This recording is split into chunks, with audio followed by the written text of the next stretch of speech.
अपन circular motion के बारे में बात करेंगे। तो अपन को पता है कि सर्कुलर मोशन क्या होगा, F C is equal to M B square by R होगा, मास होगा M, mass of the body. ये जो डायरेक्टेड है वो सेंटर पे, उसको सेंट्रीपिटल फोर्स कहेंगे। बच्चों जो सेंट्रल फोर्स फिटल फोर्स होता है प्लेनेट अराउंड द सन, वो स्टैटिक फ्रिक्शन होता है जो कि प्रोवाइड करेगा सेंट्रीपिटल एक्सलेशन को।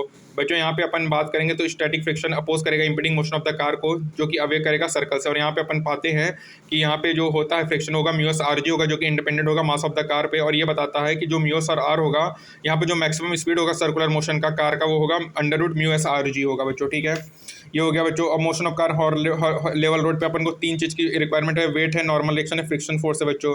और यह अपन को इंपॉर्टेंट है। ठीक है, motion of car on bank road के बारे में बात करें तो यहाँ पे जो मैक्सिमम सेफेस्ट स्पीड होगा बच्चों, वो R G mus tan theta upon 1 minus mus tan theta होगा, की पावर 1/2 होगा। और बच्चों इस इक्वेशन को देखेंगे तो अब जो मैक्सिमम पॉसिबल स्पीड होता है कार का बैंक रोड में, वो ग्रेटर होता है फ्लैट रोड से। मतलब बैंक रोड में क्या होगा, ग्रेटर होगा फ्लैट रोड से। ये होगा आर जी टेन थीटा। ठीक है, और इस स्पीड में बच्चों फ्रिक्शन फोर्स जो होगा वो नीडेड नहीं होगा, जो कि अपन को नेसेसरी सेंट्रीपिटल फोर्स प्रोवाइड करे। और बच्चों ये सेम इक्वेशन अपन को ये बताता है कि जो ये है सेफेस्ट से कम है, तो फ्रिक्शनल फोर्स जो होगा will be the slope car होगा पार्क्ड होगा यदि tan theta less than mu S हो।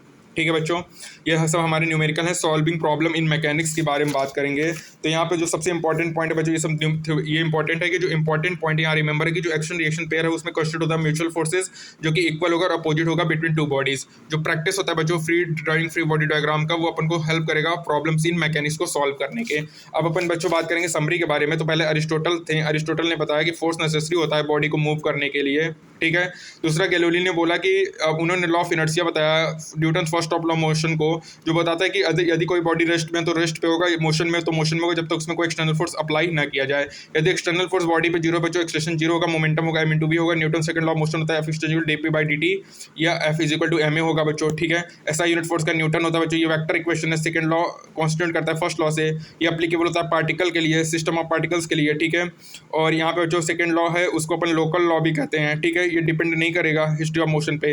इंपल्स का फोर्स इनटू टाइम होता है, जो कि चेंज इन मोमेंटम के बराबर होता है। ठीक है, उसके बाद जो Newton third law of motion क्या है कि एवरी एक्शन का there is equal and opposite reaction. Force हमेशा जो होता है वो पेयर ऑफ बॉडीज में होता है। ठीक है, और जो इंटरनल एक्शन रिएक्शन फोर्स होता है बिटवीन डिफरेंट बॉडी, वो उसका सम जीरो होता है। लॉ ऑफ मोमेंटम क्या कहता है बच्चों, total momentum of the system क्या एक्सीलरेटेड सिस्टम का कंजर्व्ड होगा।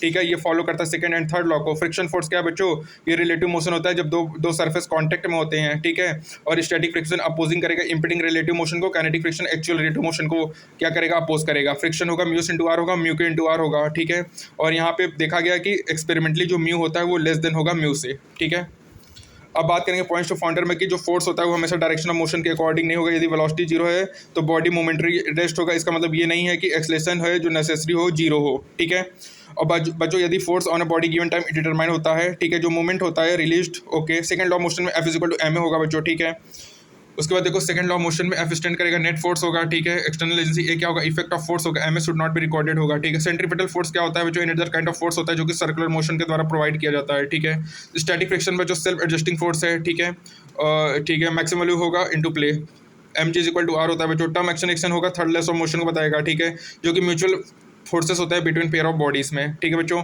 डिफरेंट टाइम फ्रिक्शन है, नॉर्मल रिएक्शन है। ठीक है बच्चों, सेकेंड लॉ ऑफ मोशन को अप्लाई करेंगे तो यहाँ पे कोई कॉन्सेप्चुअल डिस्टिंक्शन नहीं होगा इंटीमेट और एनिमेट ऑब्जेक्ट में। और जो ऑब्जेक्टिव कॉन्सेप्ट है force in physics not confuse करता है subjective concept of feeling of force से। ठीक है, ओके बच्चों, तो यहाँ पे हमारा कंप्लीट हुआ। Thank you.